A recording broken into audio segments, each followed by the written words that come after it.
బైబిల్లో ఉన్నటువంటి దేవుడు రాసినటువంటి సంగతులు, మనిషిది ఈ లోకం కాదు, మరో లోకం నుండి ఈ లోకానికి వచ్చాడు. ఈ లోకంలో జీవితం ముగించుకొని మళ్ళీ మరో లోకానికి వెళ్ళిపోవాలి. మనిషి వెళ్ళవలసింది పరలోకం. ఈరోజు మనిషి ఎక్కడికి వెళ్ళాలో అనే సంగతి మనిషి మర్చిపోయాడు. ఎందుకు పుట్టాడో తెలుసుకోవడం లేదు, చనిపోతే ఎక్కడికి వెళ్ళాలో తెలుసుకోవడం లేదు, భూమి మీదకు ఎక్కడి నుండి నేను వచ్చాను అని తెలుసుకోవడం లేదు. ఈ మనిషికి దేవుడు ఏమవుతాడు, ఈ సృష్టిని చేసినటువంటి దేవాది దేవుడు ఎవరు అని ఇంతవరకు ఎవరు సరిగ్గా దేవుణ్ణి అర్థం చేసుకోలేదు. మీరు ఈ భూమి మీదకి రావడానికి ఓ పెద్ద అనాథ సంకల్పం ఉంది. ఆ అనాది సంకల్పంలో మీరు బైబిల్లో వ్రాయబడినటువంటి అనేక సంగతులు మీరు చదివి తెలుసుకోవాలి. కానీ మనకు చదువుకోవడానికి టైం ఎక్కడుంది? చదువుకోవడానికి టైం లేదు, నేర్పించడానికి టైం లేదు. ఏదో ఉద్యోగాలు చేసుకోవాలి, డబ్బులు సంపాదించుకోవాలి, భార్య పిల్లల్ని పోషించుకోవాలి, తల్లిదండ్రులని చల్లగా చూసుకోవాలి అనుకునే మనస్సుతో మనం ఉండిపోయామే తప్ప ఈ లోకానికి ఎందుకు వచ్చాము అనే సంగతి మనం మర్చిపోయాం. కనుక మీ అందరికీ నేను గుర్తు చేయాలి, మీరెప్పుడు వినలేని అనేక సందర్భాలు ఈ రోజు నుండి నేను మీకు చెప్తాను. ఎవరు పరలోకానికి వెళ్తారు? ఎవరు పరలోకానికి వెళతారు? భూమి మీదకి వచ్చినటువంటి మనిషి ఎక్కడి నుండి వచ్చాడు అని మనం ఆలోచిస్తే, పుట్టినటువంటి ప్రతి మనిషి ఎక్కడ నుండి భూమి మీదకు రంగప్రవేశం చేశాడు అని మనం ఆలోచిస్తే, మీరు మీ తల్లిలో నుండి వచ్చారు అని మీరు చెప్తారు. మీ తల్లిలోనికి మీ తండ్రి నుండి వచ్చారు అని నమ్ముతారు.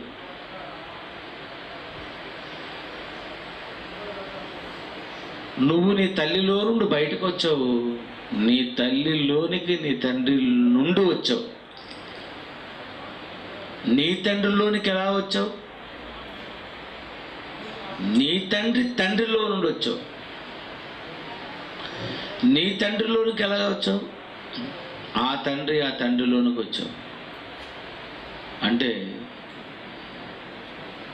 ఈ భూమి మీదకి మానవులందరూ ఒకరి గర్భాలలో నుండి ఒకరు వచ్చారు. ఇంతకీ ముందు ఈ భూమి మీదకి ఎవరు వచ్చారు? ఈ భూమి మీదకి ముందు ఎవరు వచ్చారు అని మనం ఆలోచిస్తే, ఈ భూమి మీద మొట్టమొదటిసారిగా పుట్టినటువంటి మొదటి మానవుడే ఆదాము. ఆ ఆదాము అనే ఆయనతో దేవుడు ఒక మంచి మాట అంటున్నాడు. శాస్త్రాతీతమైనటువంటి అనేక సంగతులతో కూడినటువంటి కొన్ని మాటలు దేవుడు అన్నాడు. మీరు మీ బైబిల్ ఉంటే బైబిల్ తీసి చూడండి, ఈరోజు మీరు ఆశ్చర్యపోతారు. ఆదికాండం 1వ అధ్యాయం 28 ఆదికాండం మొదటి అధ్యాయం 28. దేవుడు వారిని ఆశీర్వదించను. 28 అంటే ఆదికాండం మొదటి అధ్యాయం. ఆదికాండం అంటే బైబిల్లో మొదటి అధ్యాయం, పాత నిబంధనలో. ఆదికాండం మొదటి అధ్యాయం 28 వచనంలో ఏముందంటే, దేవుడు వారిని ఆశీర్వదించను. ఎట్లనగా మీరు ఫలించి అభివృద్ధి పొంది విస్తరించి భూమిని నిండించి దానిని లోపరుచుకోండి. ఆదాముతో దేవుడు అంటున్నాడు ఏమని? మీరు ఫలించి అభివృద్ధి పొంది విస్తరించి భూమిని నిండించి. భూమిని ఏం చేయాలట? నిండించాలట. ఎవరు నిండించాలి? ఆదాము, హవ్వ. భూమిని నిండించండి. ఈ మాట అండర్లైన్ చేసుకోండి మెల్లిగా. భూమిని నిండించండి. భూమిని నిండించండి అంటే ఆదాములో ఎంతమంది ఉన్నారు?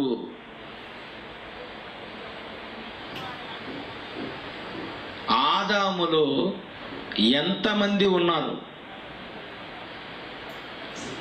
భూమిని నిండించేటంతటి మంది ఉన్నారండి. ఆదాములో ఎంతమంది ఉన్నారు? ఆదాములో ఉన్నవారు ఎంతమంది అంటే భూమి నిండిపోద్దట. అబద్ధం అంటారు, నిజమంటారు? దేవుడు ఆశకలాడుతున్నట్టు. దేవుడు ఆదాముతో అవ్వతో అంటున్నాడు, మీరు భూమిని నిండించండి. అంటే భూమి నిండిపోయేటంత మంది జనం ఒకే ఒక్కనిలో ఉన్నారు. అతడే ఆదాము. నిజమేనా? ఇప్పుడు సైన్స్ చెప్తారు. భార్యాభర్తల దాంపత్య జీవితంలో ఒక పురుషుని నుండి విడుదలైనటువంటి శుక్రకణాల సంఖ్య ఎంత ఉంటుంది అని సైన్స్ అడిగితే సైన్స్ అంటుంది 30 కోట్ల నుండి 50 కోట్లు శుక్రకణాలు విడుదలవుతాయట. పురుషుల నుండి ఒకసారికి తల్లిలోనికి వెళ్ళే శుక్రకణాల సంఖ్య ఎంతమంది ఉంటారట? 30 కోట్ల నుండి 50 కోట్లు. అంటే భార్యాభర్తల దాంపత్య జీవితంలో పురుషుల నుండి విడుదలైనటువంటి ఈ శుక్రకణాలలో ఒకసారి భార్యలోనికి 30 కోట్ల నుండి 50 కోట్ల మంది వెళ్తారటండి. ఇది శాస్త్రం చెబుతుంది. నమ్మలా? నమ్మవా? ఎందుకు నమ్మరు? ఎందుకు నమ్మరు చెప్పండి. 30 కోట్ల నుండి 50 కోట్లు శుక్రకణాలు వెళతాయి అని సైన్స్ అంటుంది. ఇది నిజం. అంటే 30 కోట్ల నుండి 50 కోట్ల శుక్రకణాలు ఒక పురుషునిలో నుండి వెళతాయి అని అన్నారు. అంటే పురుషులలో ఎంతమంది ఉన్నారని శాస్త్రం అంటుంది? 30 కోట్ల నుండి 50 కోట్లు ఉన్నాయని శాస్త్రం అంటుంది. శాస్త్రం అనేది ఏదైనా ఒక విషయం చెబితే దానికి బైబిల్ ఏమంటుందో తెలుసా? వాళ్ళు చెప్పింది రైట్ అయితే రైట్ అంటుంది, లేకపోతే వాళ్ళు చెప్పిన దానికంటే ఇంకా అద్భుతమైనటువంటి విషయాలు బైబిల్ చెబుతుంది. ఇది బైబిల్కు ఉన్నటువంటి గొప్పతనం. అందుకే జైశాలి పీడి సుందరరావు గారు దీనికి పెట్టిన పేరే సకల శాస్త్రాలను అధిగమించిన బైబిల్ అని అన్నాడు. సకల శాస్త్రాలను అధిగమించేస్తుందట బైబిల్. అంటే శాస్త్రం ఏమని చెప్పింది అనుకోండి, దాన్ని అధిగమిస్తుంది. ఉదాహరణ, ప్రకృతి ఎలా పుట్టింది అని శాస్త్రాన్ని అడిగితే సైన్స్ అంటుంది బిగ్ బ్యాంగ్, పెద్ద ప్రేలుడు, విస్ఫోటనం. ఓం బిగ్ బ్యాంగ్, పెద్ద శబ్దం. బిగ్ పెద్దది, బ్యాంగ్ అంటే శబ్దం. ప్రకృతి పుట్టింది బిగ్ బ్యాంగ్ వల్ల, శబ్దము వల్ల పుట్టింది అంటుంది. ఎవరు? శాస్త్రం అంటుంది. నిజమేనా? నిజమే. కానీ దానిని బైబిల్ ఎలా అధిగమిస్తుందో తెలుసా? బైబిల్ ఎలా అధిగమిస్తుందో తెలుసా? శబ్దము వలన విశ్వం పుట్టింది అంటున్నారు మీరు. రైట్. శబ్దము ఎక్కడి నుండి వచ్చింది చెప్పండి. శబ్దము వల్ల సృష్టి పుట్టింది, బాగుంది. శబ్దం ఎక్కడి నుండి వచ్చింది అది చెప్తుందా? చెప్పలేదు. అందుకే సకల శాస్త్రాలను బైబిల్ అధిగమిస్తుంది. శబ్దము వల్ల సృష్టి పుట్టింది అన్నావు. శబ్దం ఎక్కడి నుండి వచ్చింది? ఇప్పుడు నేను మాట్లాడుతున్న మాటలు ఇవేంటి? శబ్దము. ఈ శబ్దము దానికదే వచ్చిందా? మైకులో నుండే వచ్చిందా? యాంప్లిఫైర్ నుండే వచ్చిందా? బాక్సులో నుండే వచ్చిందా? నా నుండి వచ్చిందా? బాక్సులో నుండి వచ్చింది, మైకులో నుండి వచ్చింది, యాంప్లిఫైర్ నుండి వచ్చింది. టోటల్గా శబ్దము వచ్చింది అన్నిటి నుండి. కానీ వీటన్నిటిలోనికి నా నుండి వచ్చింది.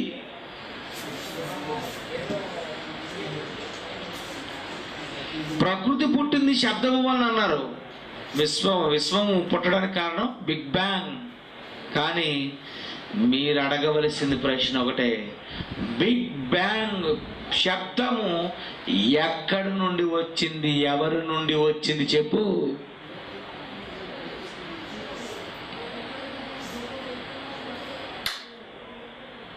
శబ్దం వచ్చింది. ఎక్కడి నుండి వచ్చింది? ఎక్కడి నుండి వచ్చింది? ఈ చెయ్యి కలిపితే వచ్చింది. ఈ చెయ్యి నా చెయ్యి నా నుండి వచ్చింది. అదేనా? శబ్దం వచ్చింది అంటున్నావే కానీ ఎక్కడి నుండి వచ్చింది అంటే, ఈరోజు శాస్త్రం చెప్పిన ప్రతి దానిని బైబిల్ అధిగమిస్తుంది. సైన్స్ చెప్పిన సంగతుల కంటే గొప్ప సంగతులు బైబిల్ చెబుతుంది. కారణం, బైబిల్ రాసింది దేవుడు కనుక. దేవుడు తప్పు చెప్తాడా? దేవుడికి అన్నీ తెలుసు. రైట్. ఆదాము నుండి మనం ఆలోచిస్తే ఈరోజు శాస్త్రం అంటుంది 30 కోట్ల నుండి 50 కోట్లు పురుషుని నుండి వస్తాయి. వీటిని శుక్రకణాలు అంటున్నారు. 30 కోట్ల నుండి 50 కోట్లట. కానీ బైబిల్ అధిగమిస్తుంది. బైబిల్ ఏమంటుంది? ఆదికాండం 1వ అధ్యాయం 28 అంటుంది, భూమిని నిండించండి అన్నాడు. అంటే ఇప్పుడు ఆదాములు ఎంతమంది ఉన్నారు? 30 కోట్లే. 50 కోట్ల? ఎంతమంది? భూమిని నిండించమన్నాడు. నేటి ప్రపంచ జనాభా ఎంతమంది? 700 కోట్లు. ఎంతమంది? 700 కోట్లు సుమారు. ఈ 700 కోట్ల మంది ఎక్కడి నుండి వచ్చారు? ఆదాముడు కదా? ఆదాము నుండి వచ్చాయి. అంటే 700 కోట్లు ప్రపంచ జనాభా వచ్చినది ఆదాము నుండి అనుకుంటే, పురుషులలో నుండి 30 కోట్ల నుండి 50 కోట్లు వస్తాయా? 700 కోట్లు ఉన్నాయా? ఆలోచించండి. 2, భూమి మీద బ్రతికున్న సంఖ్య 700 కోట్లు అన్నారు. ఎప్పటి వరకు చచ్చిపోయిన వాళ్ళు?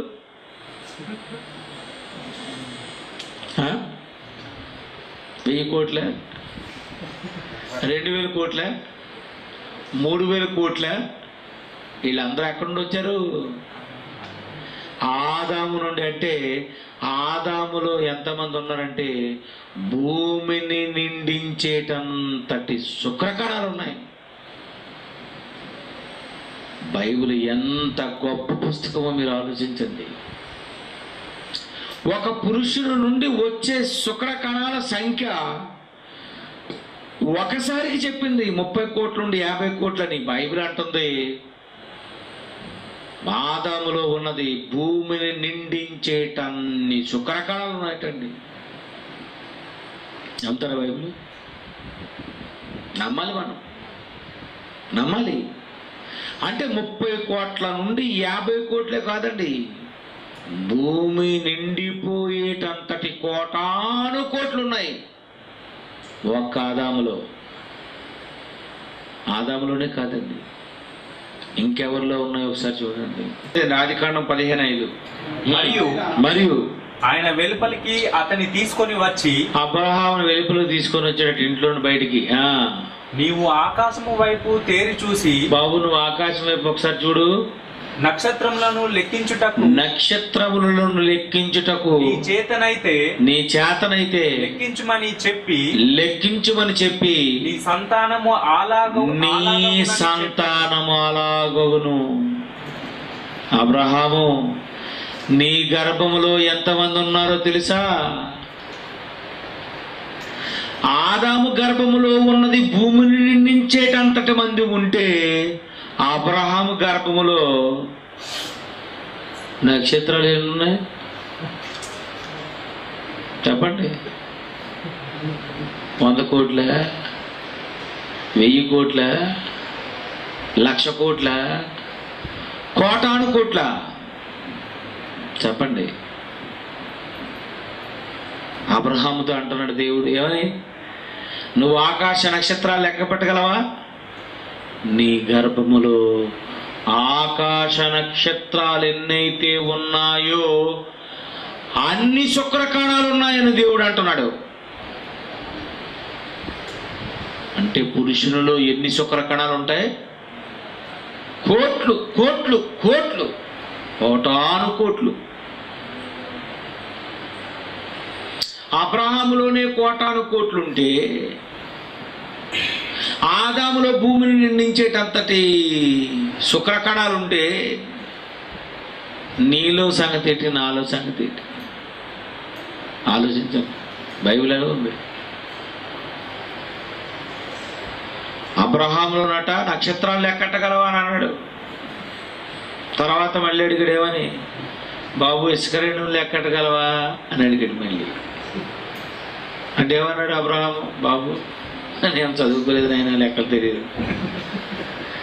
ఇసుక రేణువులు ఎన్నైతే ఉన్నాయో అంతమందిని నీకు ఇస్తాను జనాన్ని అన్నాడు.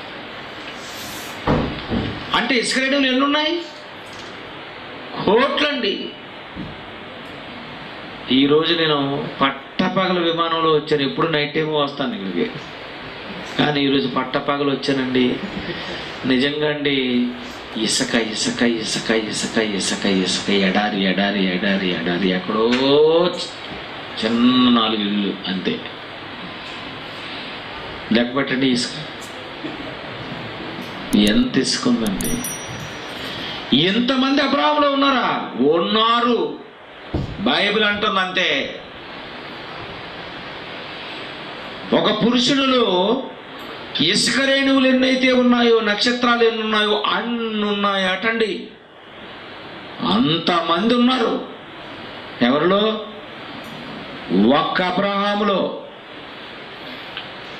ఆ అబ్రహాము నుండి మొట్టమొదటి పుట్టినవాడే ఇష్మాయేలు. ఈ ఇష్మాయేలు నుండి వచ్చిన వారే ముస్లిమ్స్. ముస్లిమ్స్ ఎంతమంది ఉన్నారు? రంజాన్లో ఎంతమంది ఉన్నారు చెప్పండి? కోట్లండి. ప్రపంచం అంతా ఎంతమంది ఉన్నారు? కోట్లు. ఈ కోటాను కోట్ల మంది వచ్చినది పుట్టినది అబ్రహాము గర్భం నుండే.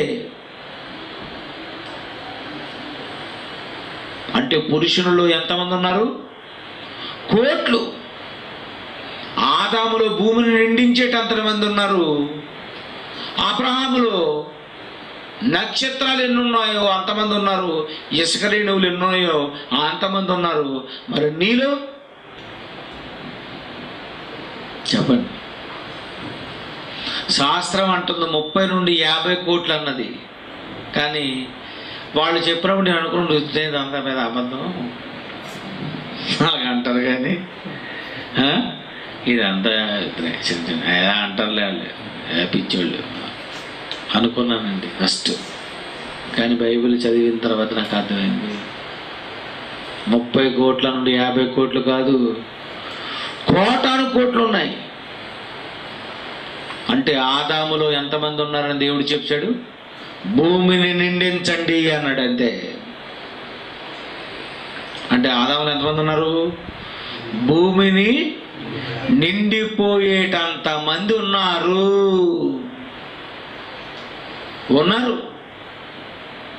రైట్. మన పాఠానికి వెళ్ళాలి ఇప్పుడు.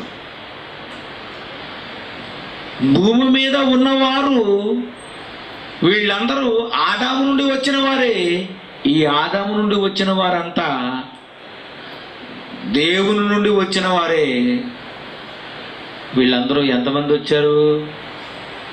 భూమిని నిండించడానికి వచ్చారు వీళ్ళందరూ. కానీ భూమి నిండిపోయిందా? ఏమి నిండిపోయింది? చాలా మిగిలిపోయింది. చాలా మిగిలిపోయింది. ఇంకా నిండలేదు. ఎంతకాలం నిండుతుంది? మీరు కానండి. మీరు కానీ కానీ కానీ కానీ మీరు కానీ మీ పిల్లలు కానీ మీ పిల్లల పిల్లలు కానీ పిల్లల పిల్లలకు కంటుంటే ఈ భూమి నిండనే నిండదు. కారణం ఏంటంటే భూమి చాలా పెద్ద. ఎంతోమంది ఉన్నారు. ఈ భూమిని నిండించేటంత మంది ఉన్నారు. ఈ భూమి నిండిపోయినంతటి వారంతా కలిసి ఇప్పుడు వీళ్ళు ఎక్కడికి వెళ్ళాలి? పరలోకానికి వెళ్ళాలండి. అబ్బా, ఈ వచ్చిన వాళ్ళందరూ పరలోకానికి వెళ్ళాలి. ఎవరు పరలోకానికి వెళతారు? రావడం బాగానే వచ్చావు, అంతేనా? రావడం బాగానే వచ్చావు, తర్వాత వెళ్ళడం. ఒక విషయం చెప్పంటారా? నేను విశాఖపట్నం నుండి ఇక్కడికి వచ్చాను. ఇప్పుడు ఉగ్రవాదులందరూ విమానాలు పేల్చారనుకోండి, ఇంకా నా కాలు పీకులు స్టార్ట్ అవుతాయి. నడుచుకొని సముద్రంలో ఈదుకొని ఎవడెళ్తాడండి? బాగానే వచ్చాను. విమానాలు ఉన్నాయి కనుక మీరు బాగానే వచ్చారు, అంతేనా? గొప్ప విశ్వాసం ఉంది మీకు. విమానాలు ఇంజిన్ చెడిపోయి ఇంజిన్ ఆగిపోయింది అనుకోండి, ఏం చేస్తారు చెప్పండి? రెక్కలా లేవు, దెబ్బతోని ఎలాగెళ్తావురా బాబు? విమానం కావాలి నాయన, ఏదో విమానం. ఎంత కష్టం ఆలోచించండి. ఇక్కడికి వచ్చిన మీరు విమానం లేకపోతే వెళ్ళడం ఎంత కష్టమో, భూమి మీద పుట్టిన మానవుడు తిరిగి ఇక్కడ నుండి పరలోకానికి వెళ్ళాలి. ఎలా వెళ్తారు? పోని వెళదావు అనుకుంటే నువ్వు తిన్నగున్నావేటి? తప్పు మీద తప్పు, తప్పు మీద తప్పు, తప్పు మీద తప్పు. 1000 అబద్ధాలు ఆడి పెళ్లి చేసుకొని వచ్చావు, అంతేనా? అంతే కదండి. ఆవిడకి అక్కడ దెబ్బేసి వచ్చేలేదా మీరందరూ? వెళ్ళిపోగా మరి నువ్వు తీసుకొచ్చేస్తావు నాటకాలు ఇవ్వని ఆవిడకి దెబ్బేస్తారు. ఎన్ని తప్పులు చేశారు, ఎన్ని అబద్ధాలు ఆడారు, ఎన్ని పాపాలు చేశారు చెప్పండి. ఇన్ని పాపాలు చేసిన మీరు తిరిగి పరలోకానికి వెళ్ళాలంటే ఎవరు పరలోకానికి వెళ్తారు చెప్పండి? ఎవరు వెళ్తారు పరలోకానికి? మీ అందరూ పరలోకం వెళ్ళాలి. ఎవరు పరలోకానికి వెళ్తారు? పరలోకానికి వెళ్ళాలంటే ఏం చెయ్యాలి? పరలోకానికి వెళ్ళేవారు ఎవరు? ఎలాంటి వారికి దేవుడు పరలోకం ఇస్తాడు? అసలు పరలోకం అంటే ఏంటి? నువ్వు చూసావు, ఈ లోకం నీకు అర్థమైపోయింది. కానీ పరలోకం ఎలా ఉంటుంది? పరలోకం అంటే ఏంటి? ఆ లోకానికి నువ్వు ఎలా వెళతావు? ఆ లోకం ఎలా ఉంటుంది అని తెలుసుకోవద్దా? దుబాయ్కి రావాలనుకుని వచ్చేసావు, ఈ దేశానికి రావాలని ఎన్నో పాటలు పడి ఈ దేశానికి వచ్చిన నీవు, ఈ దేశం ఎలాగుంటుందో ముందుగా ఎంక్వైరీ చేసిన నీవు, పలానా పలానా పలానా పలానా ఈ దేశంలో ఇలాంటివి ఉంటాయి, ఇలాంటి ఉద్యోగాలు ఉంటాయి, ఇంత డబ్బు ఇస్తారు, ఇంత ఎంక్వైరీ చేసిన నీవు పరలోకం గురించి ఏమని ఎంక్వైరీ చేశావు? చెప్పండి. ఇంతవరకు ఎవ్వడికి తెలియని పరలోకం గురించి నేను చెప్తాను మీకు. ఇంతవరకు కానీ విని ఎరుగని రీతిలో మీరెంత ఆలోచించినా మీ మనసుకు అందని ఒక లోకాన్ని మీ కళ్ళ ముందు ఇప్పుడు మీకు ఉంచుతారు. అసలు పరలోకం ఏంటి? ఏంట లోకం? హైదరాబాద్ దమ్ బిర్యానీ అట. ఎలా ఉంటుంది? అబ్బా సూపర్. కానీ మీ దేశంలో సూపర్ బిర్యానీ చెప్పాలా? పాకిస్తాన్ బిర్యానీ. నేను అనిపించాను. పెషౌరీ కడాయట, అదిరిపోద్దట. దమ్ బిర్యానీ, హైదరాబాద్ బిర్యానీ అంటే నీకేం అర్థమైపోయింది? బా సూపర్ బిర్యానీ అర్థమైపోయిందా? సూపర్, బాగా అర్థమైపోయింది. చేపల కూర అదిరిపోయింది. చికెన్ ఫ్రై అర్థమైపోయింది. పరలోకం ఏంటి? ఆలోచించండి. పరలోకం ఏంటి? పరలోకం అంటే పరలోకం ఏంటి అనుకుంటున్నాను మీరు. నేను చాలా రాత్రులు ఆలోచించాను, కొన్ని రోజులు ఆలోచించాను, చాలా రోజులు ఆలోచించాను. దేవుడు ఒకటే అన్నాడు, దేవుని మాటలు మీకు అర్థం అవ్వాలంటే మీరు ఎప్పుడు చదవాలో తెలుసా? మీరు ఎలా చదవాలో తెలుసా? బైబిల్ ఒక మంచి మాట ఇచ్చాడు, చెప్తాను, రాసుకోండి. ద్వితీయోపదేశకాండం, ద్వితీయోపదేశకాండం 17వ అధ్యాయం.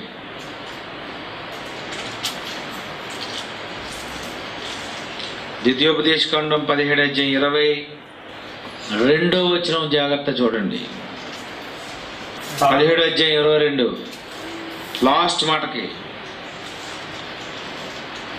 నాకు భయపడి ఈ ధర్మశాస్త్ర వాక్యములన్నిటినీ ఈ కట్టలను అనుసరించి నడువ నేర్చుకొనుటకు అతడు తాను బ్రతుకు దినములన్నిటను ఆ గ్రంథము చదువుచుండవలెను. ఎప్పుడు చదవాలట? నువ్వు బ్రతికినంత కాలం బైబిల్ చదవాలటండి. చదువుతావా బైబిల్? ఆయన అన్నాడు, ఎవరు చదువుతారు చెప్పండి? ప్రతిరోజు చదువుతావు నువ్వు బైబిల్. బైబిల్ చదివితే ఎవ్వడికి తెలియని మహాజ్ఞానం నీకు తెలిసిపోద్ది. బైబిల్ చదివితే, బైబిల్ ధ్యానిస్తే నువ్వు ఎంత గొప్పడు అయిపోతావు తెలుసా? కీర్తనల గ్రంథం 119వ అధ్యాయం, కీర్తనల గ్రంథం 119వ అధ్యాయం 1999 నీ శాసనములను నీ శాసనములను నేను ధ్యానించుచున్నాను. నేను ధ్యానించుచున్నాను. చూడండి ఎలాంటి వాడికి బైబిల్ అర్థం అవుతుందో. 99 నీ శాసనములను నేను ధ్యానించుచున్నాను కావున ధ్యానించుచున్నాను కావున చదవాలి. వెళ్ళిపో ధ్యానం. కారు నడుపుతూ ధ్యానించొచ్చా? ధ్యానించవచ్చు. స్నానం చేస్తూ ధ్యానించొచ్చా? ధ్యానించవచ్చు. స్పెషల్ ప్లేస్ ఉండాలి. ఇటు ధ్యానం అనగా దుప్పటేసుకొని ఇలా కళ్ళు పైకెత్తిలా. అది ఎక్కడ ఉంది? బైబిల్ చదివిన నీవు ధ్యానించు. రోడ్డు మీద పడుకోలేనంత వరకు ఎక్కడ ఉన్నా ఎక్కడ పడితే అక్కడ నువ్వు ధ్యానించుకోవచ్చు. అంతేనా అంటున్నాడు ఆయన. ఏమని? నీ శాసనములను నేను ధ్యానించుచున్నాను కావున నా బోధకులందరికంటే ఎవరెవరైతే డిప్యూటీ డైరెక్టర్లు ఉన్నారో, ఎవరెవరైతే ప్రిన్సిపాల్స్ ఉన్నారో, ఎవరైతే బోధకులు ఉన్నారో, నా బోధకులందరికంటే నాకు విశేష జ్ఞానము కలదు. నీకు ఎలా ఉండదట? విశేష జ్ఞానం. దేవుని వాక్యము, దేవుని శాసనములు ధ్యానించేవాడికట బోధకులందరికంటే విశేష జ్ఞానం వస్తుందట. నీ ఉపదేశములను నేను లక్ష్యము చేయుచున్నాను. నీ బోధ అంటే నాకు చాలా ఇష్టం అనుకొని సీడీలు కొనేసుకొని, బైబిల్ కొనేసుకొని, దేవుని వాక్యాలు వినేసి, దేవుని పాటలు వినేసి, దేవుని వాక్యం అంటే పడి చచ్చిపోతాడు. చూసావు? నీ ఉపదేశములను నేను లక్ష్యము చేయుచున్నాను.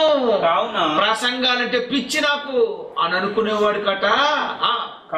కావున వృద్ధుల కంటే నాకు విశేష జ్ఞానం కలదు. వృద్ధుల కంటే అంటే ఎవరికంటే? ఇతను చాలా పండితుడు అట, ముసలోడు అట, తిట్టట, వాక్యములు అట. ఇతను అద్భుతం అటండి. అతనా? అయితే వృద్ధుల కంటే మహాజ్ఞాని నువ్వే. ఇది నీకు రావాలి అంటే ధ్యానం. వెళ్ళు. ఇప్పుడు మిమ్మల్ని అందరిని తీసుకెళ్తాను. ఏ ధ్యానం? అసలు పరలోకం అంటే ఏంటి? బిర్యానీ అంటే ఏంటో నీకు తెలిసిపోయింది కదా. మరి పరలోకం అంటే ఏంటి? అవును, పరలోకం ఏంటి? పరలోకం ధ్యానించు. ఎన్ని రోజులైనా ధ్యానించు. ఏంటి పరలోకం? ఆలోచించు. ఎప్పుడైనా ఏంటి ఆలోచించు? ఏమో ఆలోచించు. ఎండలు ఎక్కువైపోతున్నాయి అంట. ఏం చేయాలట? ధ్యానించు. ఇప్పుడు పరలోకం ఏంటి? పరలోకం ఏంటి? అసలు దాని విషయం ఏంటి చెప్తాను. పరలోకంలో ఉన్నది ఒకే ఒక ఆయనండి. అతనే ఎవరు? దేవుడు, తండ్రి, యెహోవా ఉన్నవాడు. అదే కదా, యెహోవా ఉన్నవాడు, తండ్రి, శక్తివంతుడు, సర్వోన్నతుడు, మహోన్నతుడు, వేకరుడు, భయంకరుడు.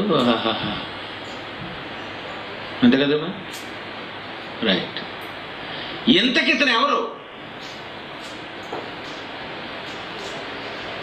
ఈ దేవుడు, ఈ శక్తివంతుడు, ఈ తండ్రి ఎవరు అనంటే క్రైస్తవ ప్రపంచానికి తెలిసింది ఒకే ఒక సమాధానం. దేవుడు ఎవరంటే దేవుడు ఆత్మ గనుక అని ముగించారంతే. అదే దేవుడు అంటే ఏమనేశారు? ఆత్మ గనుక. ఇంతకు ఆత్మ అంటే ఏంటి? ఇది ప్రశ్న.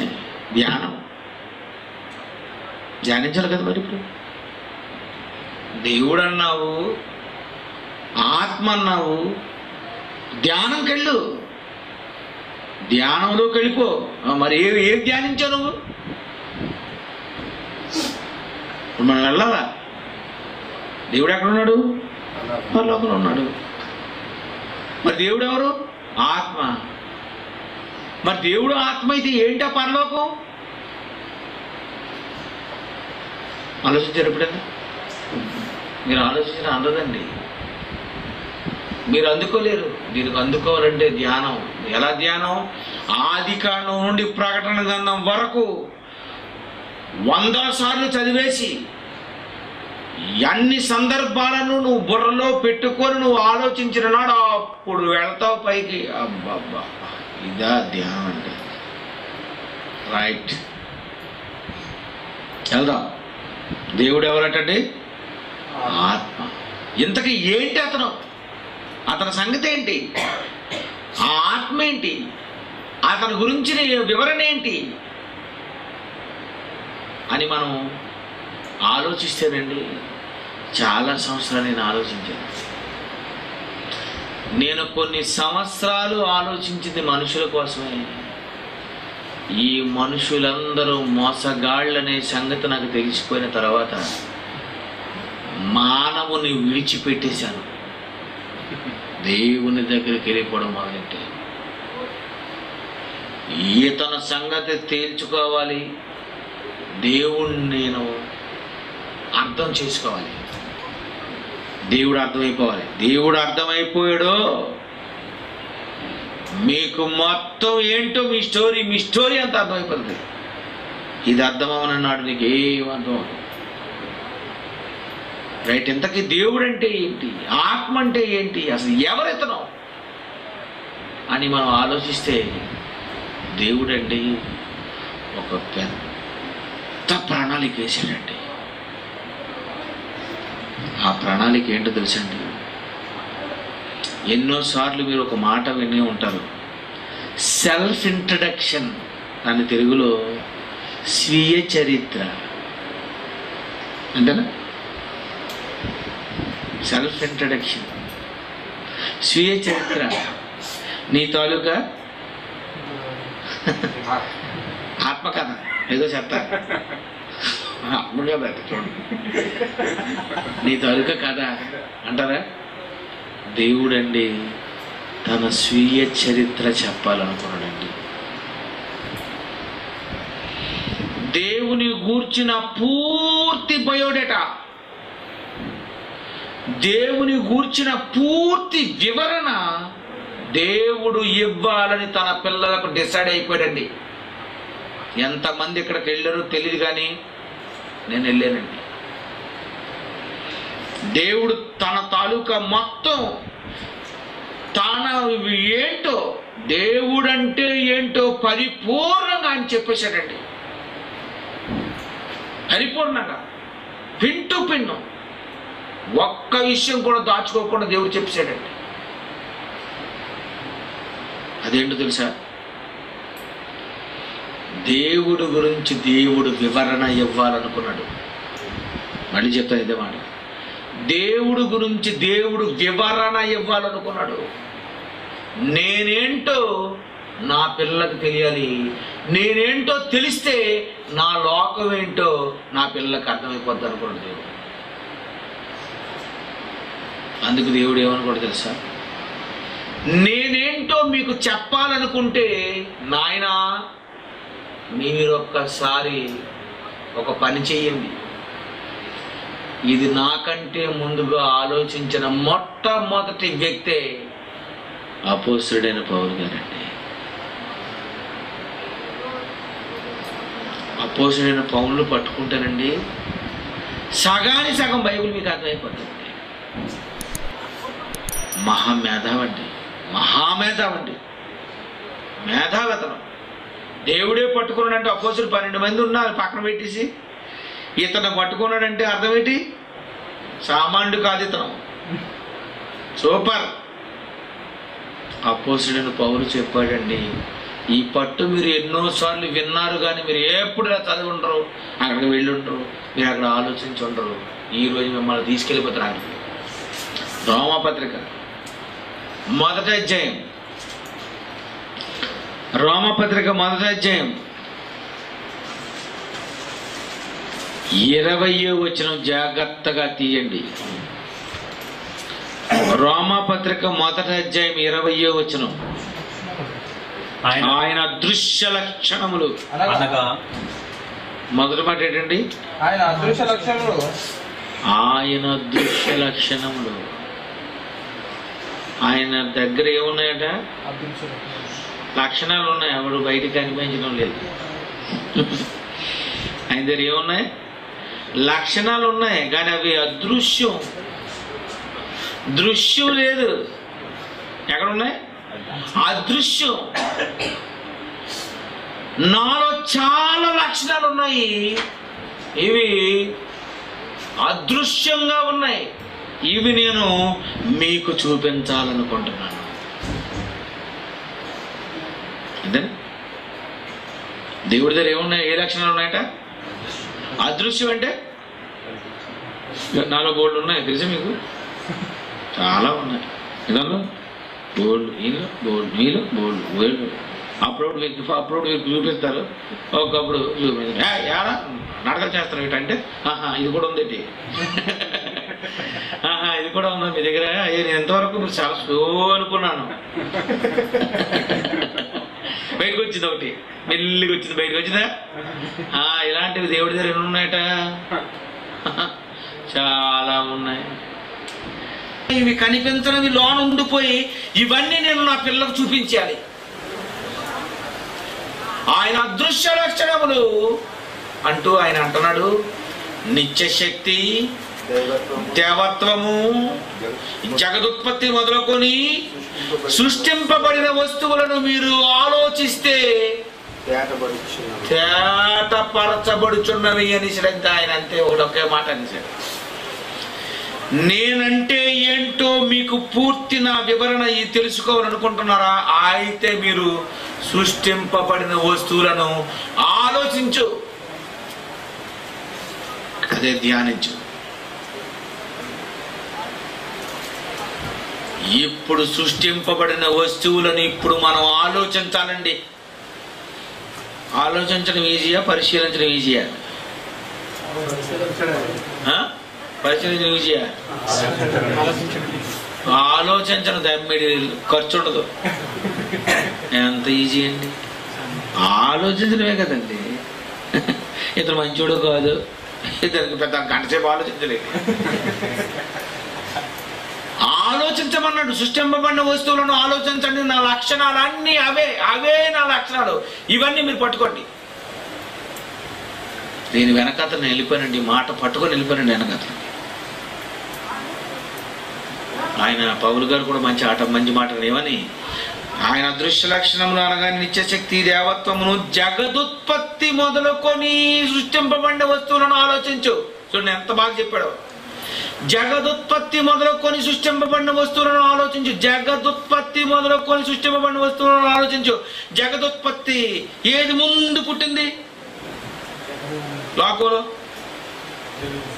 ఎస్, మొదటి రోజు ఏం చేశాడండి? ఆ వెలుగు నుండి ఇప్పుడు మనం వెళ్ళిపోవాలి వెనక్కి, అదేనా? జగదుత్పత్తి మొదలుకొని సృష్టింపబడిన వస్తువులను ఆలోచించి. ఎంత బాగా రాశాడండి పౌలు. జగదుత్పత్తి మొదలుకొని, వెలుగు మొదలుకొని, అక్కడ నుండి 7 దినాలు దేవుడు చేసిన వాటినన్నిటినీ, కలిగించిన వాటినన్నిటినీ ఆలోచించడం ప్రారంభించానని ఇచ్చాడంతే. రైట్, ఇప్పుడు ఆలోచిద్దాం. సృష్టింపబడిన వస్తువులన్నీ ఆలోచిద్దామండి. పువ్వులు ఎన్ని ఉన్నాయి? ఒక మాటలు చెప్పాలంటే రకరకాలు, అంతేనా? పువ్వులు ఎన్ని ఉన్నాయి? రకరకాలు. బంతి పువ్వు, చామంతి పువ్వు, గులాబీ పువ్వు, సంపంగి పువ్వు, లిల్లీ, మల్లి, పిల్లి, అన్నీ ఎన్ని ఉన్నాయండి? ఎన్ని పువ్వులండి బాబు! పువ్వులు, గడ్డి పువ్వులు ఉన్నాయి, మామూలు పువ్వులు ఉన్నాయి, పిచ్చి పువ్వులు ఉన్నాయి. నీకు పిచ్చి పువ్వు, అది మంచి పువ్వే. అప్పుడు అప్పుడు ఏమన్నా పిచ్చి పువ్వులేనండి, పిచ్చి పువ్వులే అవి. దేవుడు మంచిదేనట్టు చూస్తే నువ్వు పిచ్చి అంటావు. దానికే కొంత పిచ్చి, నీకొంత పిచ్చి. ఆ పువ్వులవి ఎన్ని పువ్వులు? పువ్వులు పువ్వులు పువ్వులు పువ్వులు పువ్వులు. అందులో రంగులు, అందులో వాసన. పువ్వులు, పువ్వులలో రకాలు, పువ్వులలో వాసనలలో రకాలు, పువ్వులలో రంగులలో రకాలు. ఏంటి పువ్వులు? ఇప్పుడు ఎలాంటి ఆలోచించండి. ఎందుకు పువ్వులలో ఎన్ని రకాలు? ఇవన్నీ ఎవరి లక్షణాలు? అంటే దేవునిలో అన్ని పూలు ఉన్నాయా? ఉన్నాయి. దేవునిలో అన్ని రుచులు ఉన్నాయా? దేవునిలో అన్ని వాసనలు ఉన్నాయా? అంటే ఆత్మ ఎలా ఉంటుంది?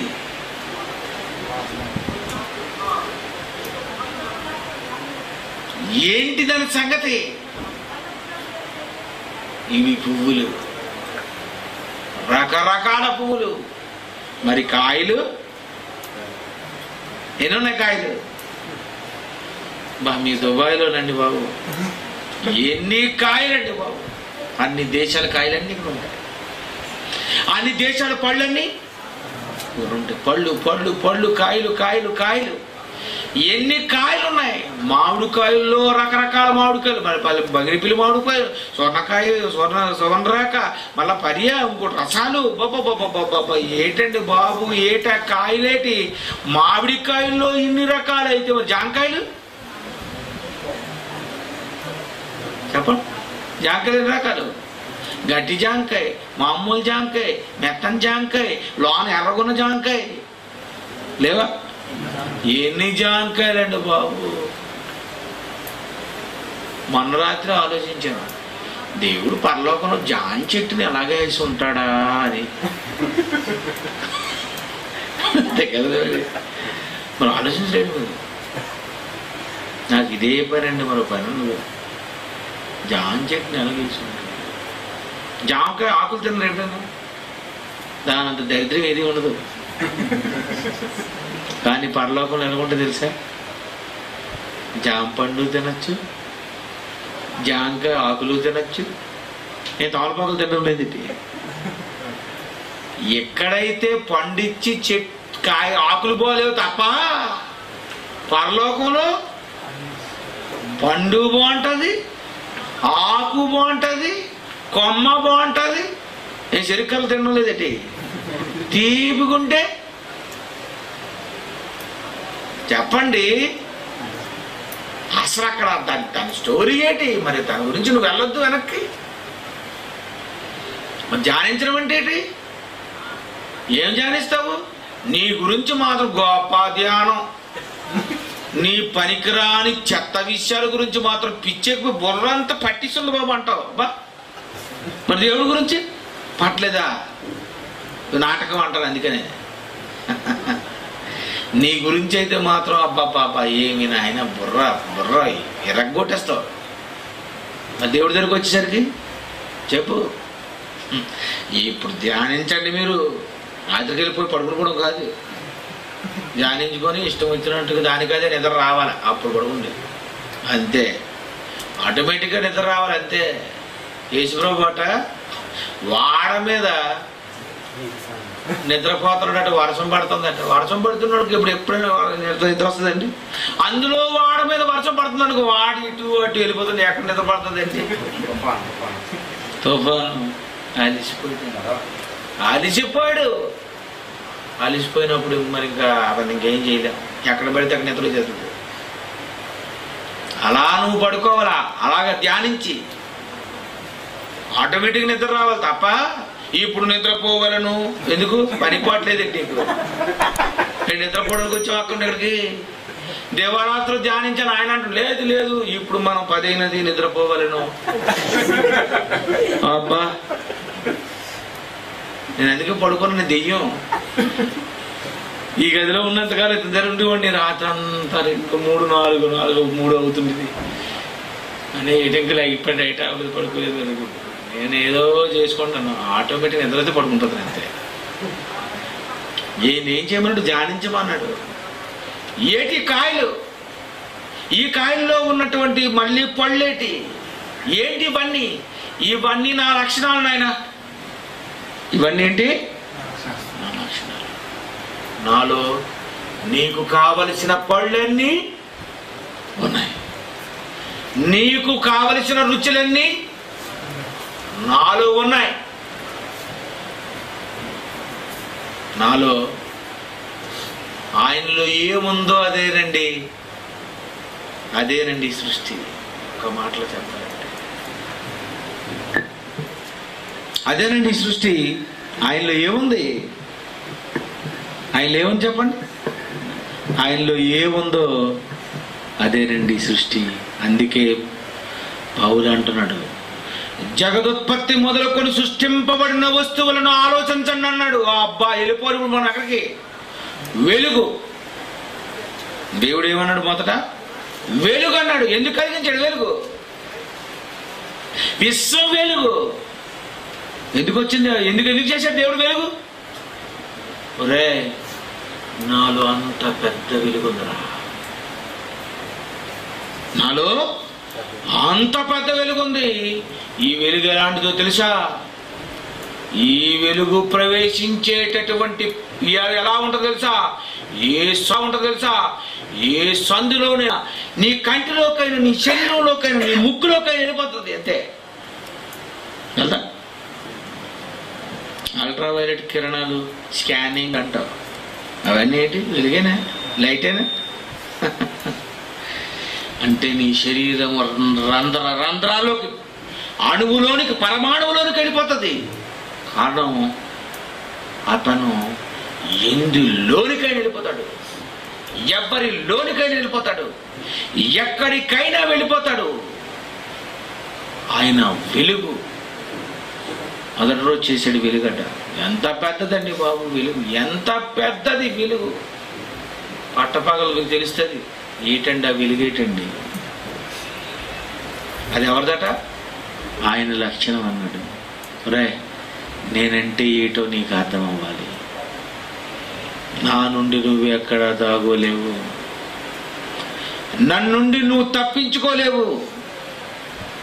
నేను నీ చుట్టూ ఉంటాను, నీ లోపల ఉంటాను, నీతోనే ఉంటాను. అతనేంటో ఆయన చెప్పుకున్నాడండి. సృష్టి అంతా ఎందు గురించి, ఎవరి గురించి అంటే ఏమంటారు మీరు? నా గురించి అంటారు. ఇది సెకండ్ హాఫ్, ఇంటర్వెల్ తర్వాత. ఇప్పుడు నేను ఇంటర్వెల్ ముందుకు చెప్తున్నాను. మనం ఏమంటాం? సృష్టి అంతా ఎవరి గురించి అంటే మా గురించే. ఇది తర్వాత సంగతి. సృష్టి దేవుడి గురించి చెప్పడానికి అది చేసుకున్నాడు దేవుడు. అది మొదటి రోజు వెలుగు చేశాడు. ఓ వెలుగు వెలుగు వెలుగు వెలుగు వెలుగు వెలుగు. ఎంతసేపు చేశాడు వెలుగు? ఒక్కరోజు. ఎన్ని గంటలు చెప్పండి? 24 గంటల. 24 గంటలు. భూమి ఎక్కడ ఉంది? భూమికి అయితే 24 గంటలు. మొదట వెలుగుది ఒక దినం ఆయన అన్నాడు. చూస్తారు అది ఎన్ని రోజులు? విశ్వదినం. విశ్వదినం భూదిన కాలమాన ప్రకారం ఎన్ని రోజులు? ఏమో చెప్పలే. పోనీ 100 రోజులే? 1,00,000 రోజులా? 1,00,00,000 రోజులా?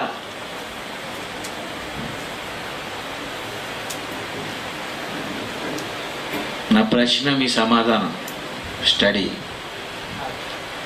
దేవుని గురించి తాను చెప్పుకోవడానికి అతనికి ఎన్ని దినాలు కావాలట? విశ్వదినం కావాలట.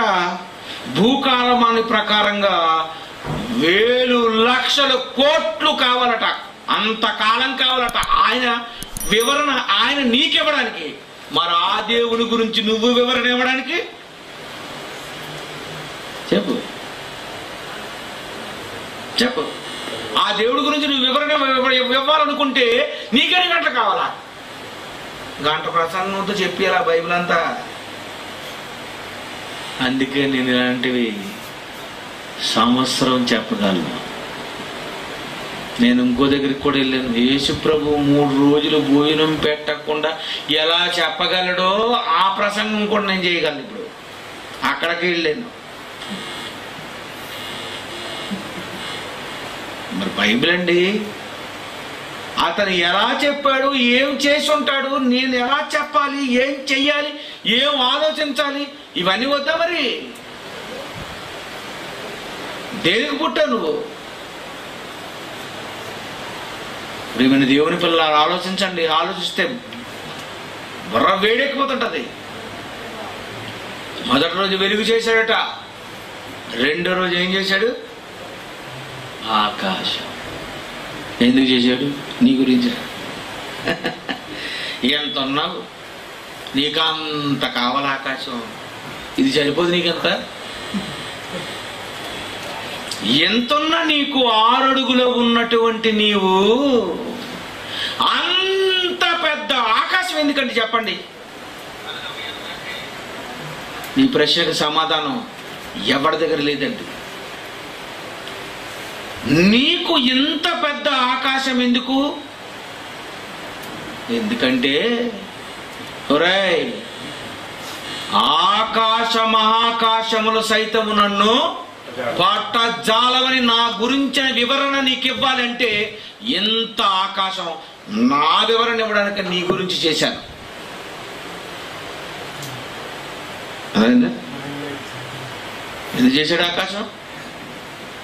ఎందుకు అంత పెద్ద ఆకాశం ఎందుకు చేశాడు?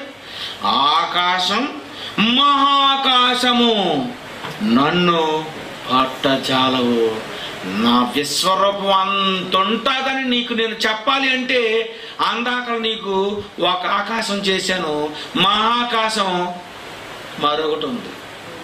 అదే ఎక్కడ ఉంది? అదే 3వ ఆకాశం. అది ఎవరున్న లోకం? ఆత్మలున్న లోకం. ఆత్మలు ఎన్నున్నాయి? కోట్లు, కోటాను కోట్లు ఆత్మలున్నటువంటి మహాలోకమే 3వ ఆకాశము, పాతాళము, పరదేశం అనుకుంటే ఎంత ఉంటుంది పరదేశం? దీనికంటే పెద్దదండి, చాలా పెద్దది. ఇది ఆకాశము, అది మహాకాశము. ఆకాశ మహాకాశములు సైతము నన్ను పట్టజాలవన్నాడంటే దేవుడు అంటే ఏంటి అర్థమేంటి? దేవుడు కొంచెం వెళ్తున్నారు కదా, మెల్లిగా ఎక్కుతుంది. దేవుడు అంటే ఏంటి? ఆయన వివరణ ఇవ్వడానికి చేశాడు ఆకాశం. నీ గురించి కాదు, నీకు చిన్న చాలు. నీకు అంత పెద్దది, అంత సీన్ లేదు నీకైతే. చిన్న చాలు, చాలు చేశాడు ఆయన. పెద్ద ఆకాశం చేశాడు. ఎన్ని రోజులు? ఒక దినము. ఆయన ఎన్ని గంటలు? ఎన్నో గంటలు. భూకాలమాన ప్రకారం ఎన్నో సంవత్సరాలు. చాలా పెద్ద కాలం తీసుకున్నాడు ఆయన. అంటే ఆయన వివరణ, ఆయన చెప్పడానికి, ఆయన గురించి మనకు వివరించడానికి అట విశ్వదినం కావాలట దేవుడికి. మరి ఆ దేవుని గురించి నీవు వివరించడానికి నీకెన్ని గంటలు కావాలి? మీరు ఓ 1/2 గంట చెప్పేసి ప్రసంగం ముగించండి. నీ గురించి అయితే చెప్పేస్తారు 1/2 గంట. దేవుడి గురించి అయితే చెప్పు. నీ గురించి చెప్పేస్తాను 5 నిమిషాల్లో. చాలా మంచోడండి మావాడు లక్ష్మీనారాయణ. అక్కడ శ్రీకాకుళంలో మీటింగ్ పెట్టాడండి. ఇక్కడ ఉంటే ఇక్కడ బైబిల్ అండి, అక్కడ అంటే ఇక్కడ బైబిల్ అండి. 2 మాటలు చెప్పి అయిపోయింది. చెప్పు. దేవుడికి కాలం ఇచ్చావా? చెప్తాం రండి అంటే రారు మహాభక్తులు.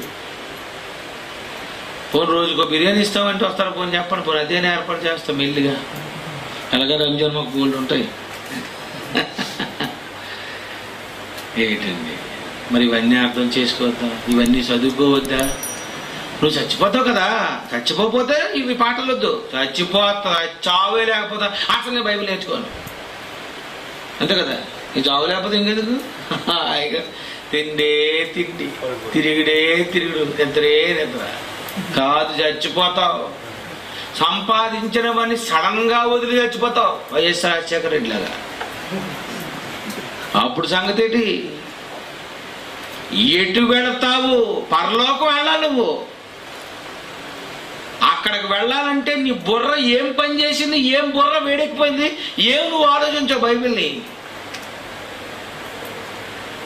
దేవుడు రెండో రోజు ఆకాశం చేశాడట. ఏమి నాయన ఆకాశం చేసావంటే, నాయన సృష్టింపబడిన వస్తువులు ఆలోచించరా జాన్సన్. మీరు అంత ఉంటారని చెప్పడానికి రెండో రోజు ఆకాశమా? ఓహో అనుకున్నా, షాక్ అయిపోయింది. రెండో రోజు ఆకాశం చేశాడటండి. మూడో రోజు భూమిని చేశాడు. ఎందుకు చేశాడు భూమి? భూమి అట ఆయన పాదపీఠం అన్నాడు. భూమి ఏమన్నాడు దేవుడు? భూమి నా పాదాల పీఠం అనలేదు. ఏ పీఠం అన్నాడు? పాదపీఠం. అంటే ఈ భూమి ఎంతైతే ఉందో అంత పాదం రానది. నా పాదం ఎంత ఉందో నీకు చెప్పాలంటే నేను అంత భూమి చేయాలని భూమి చేసేటండి. నిజమంటారా అబద్ధం అంటారు? మీరు ఆలోచించండి. నేను ఇలాంటివి 1000 ప్రసంగాలు చెప్తాను మీకు. పెట్టుకుంటే ఎంత ఉంటుందో అంత చేశారట భూమి.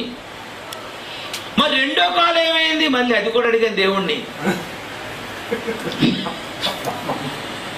మీరు వెళ్ళరైతే మరి రెండో కాలు ఏమైంది? కాలు మీద కాలు వేసుకున్నాడు. అంతేనా? ఒక కాలు కింద పెట్టుకుంటే రెండో కాలు ఎక్కడ ఉంటుంది? కాలు మీద కాలు వేసుకున్నాడు. ఏంటండి బాబు బైబిల్? ఏమి వివరణ అండి, ఏమి ధ్యానం అండి, ఏమి ఆలోచన అండి. ఇలా భూమిని చేసి భూమిని పాదపీఠముగా చేసుకొని ఈ భూమి మీద చేశాడండి బాబు. మొత్తం కథ అంతా ఇదే.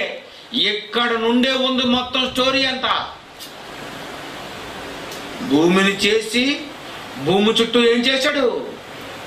పులులు, సింహాలు, ఏనుగులు, ఎలుగుబంటులు, చిరుత పులులు, ఖడ్గమృగాలు, బాబా ఏటండి బాబు, రకరకాల జంతువులు, చతుష్పాద జంతువులు, పురుగులు, కప్పలు, పాములు, తేళ్లు, జర్రెలు.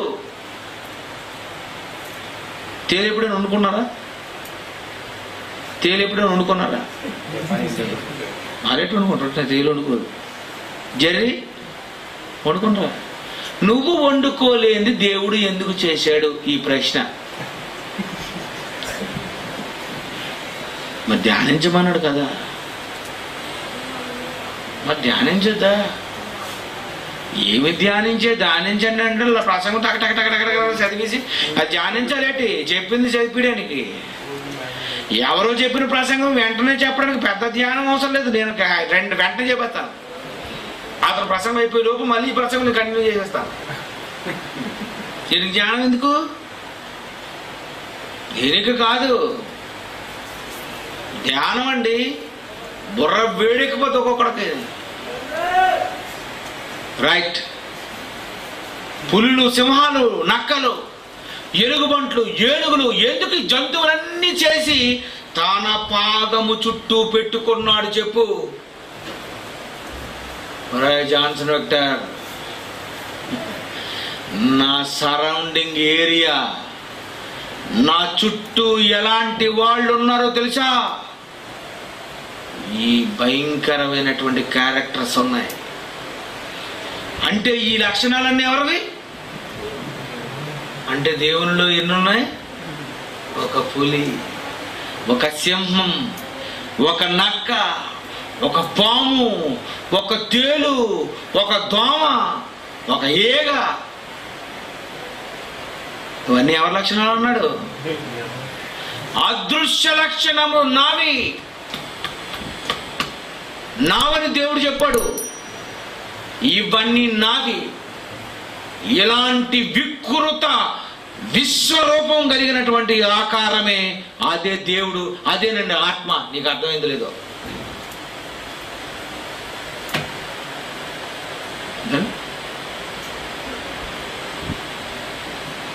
దేవునిలో ఒక పాము గుణం ఉంది, దేవుడు ఒక సింహం గుణవంత లక్షణం అదృశ్య లక్షణం. అంటే దేవునిలో నువ్వు చూస్తున్న ఈ ప్రకృతిలో ఉన్న లక్షణాలన్నీ ఆయనలో ఉన్నాయి అన్నప్పుడు ఆ దేవుణ్ణి నువ్వు ఎలా చూస్తావు చెప్పు, అతను నువ్వు ఎలా అర్థం చేసుకున్నావు చెప్పు.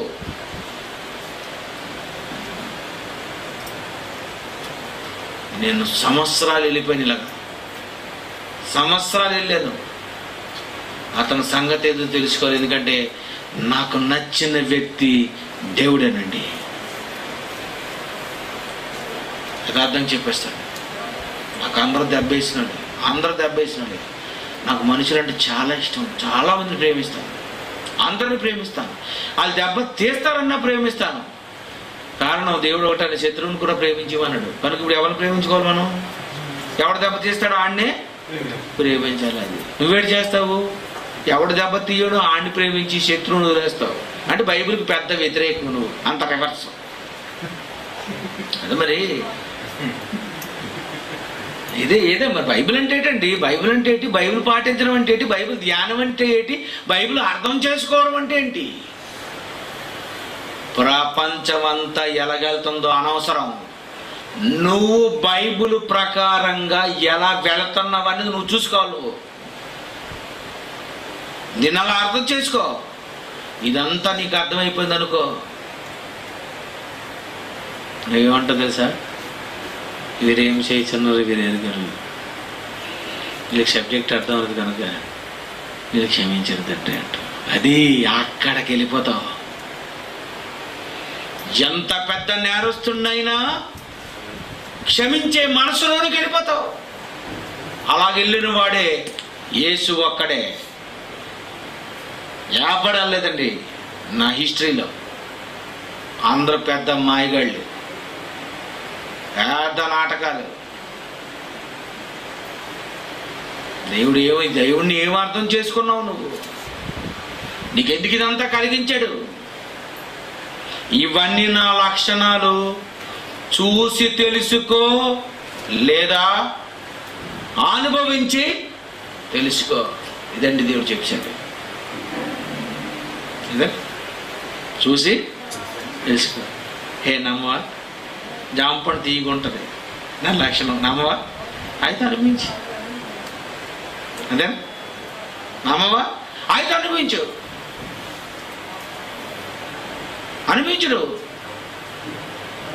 అంటే ఈ ప్రకృతి అంతటని మీరు ఆలోచించండి. ఎందుకండి ఈ భూమి మీద పాదం పెట్టుకొని ఇవన్నీ దేవుడు చేసుకొని ఎందుకు ఇక్కడే పాదం పెట్టుకొని ఉన్నాడంటే తన చుట్టూ ఉన్న వాతావరణం ఇదండి. ఒక వాక్యం తీస్తాను చూడండి. కీర్తనలు 89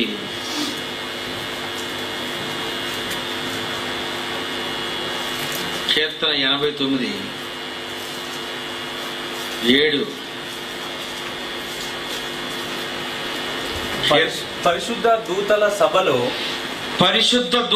సభలో ఆయన మిక్కిలి భీకరుడు తన చుట్టూనున్న వారందరికంటే భయంకరుడు. అతని చుట్టూ ఎలా ఉంది? భయంకరం. అదండి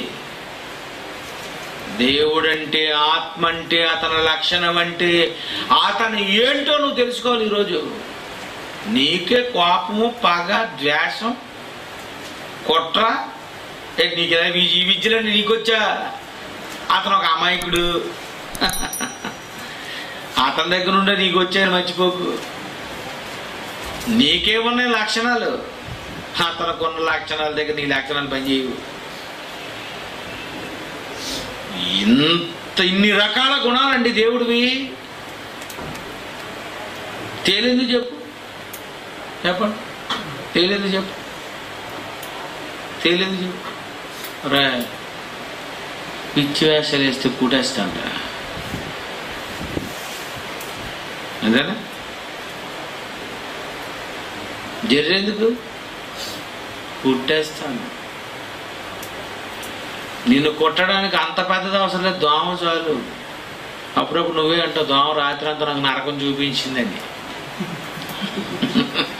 దోమ ఏంటి చూపించి నీకు? నాకు చూపించిందా ఆ దోమ లక్షణం నాదే.